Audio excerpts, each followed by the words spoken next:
My name's John, and I've been doing track for 9 years.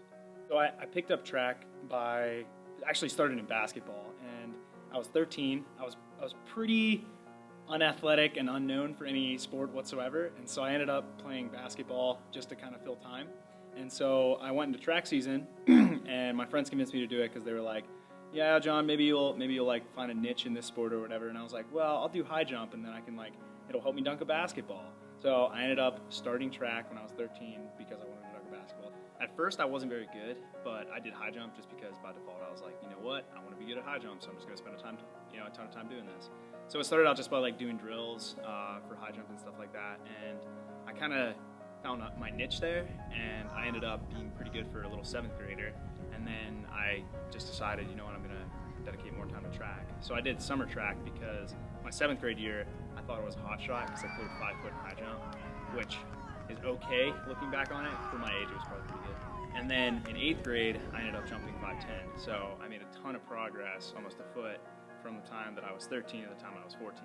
I ended up jumping 6'4" in high school and getting 9th at states, which was pretty good.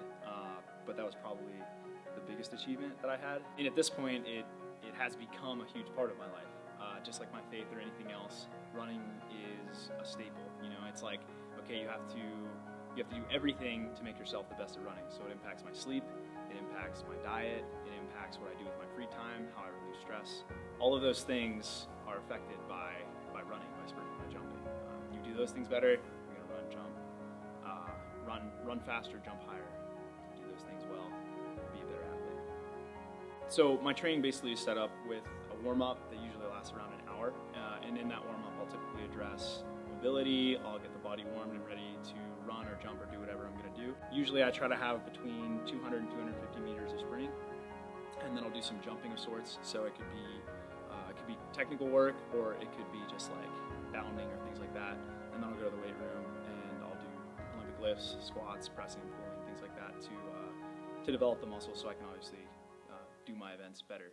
The time that I invest in the sport is ridiculous. I spend more time on the track than I probably do at home, and I don't have the time to give. It ends at the end of the day when you go to sleep, and it starts the next morning when you wake up. Track doesn't stop for me. It's a job. It is a full-time job. It is 24/7. You don't get off days when you're trying to be the best at what you do. I don't know if I'll be an Olympian someday, but that doesn't mean that I can't train as if I'm going to be an Olympian. So for me, it's about dedicating my time to do something that I love, not because I get a medal at the end, but because I love it. And like I said, that time that I spent focusing on it, I know it'll pay off.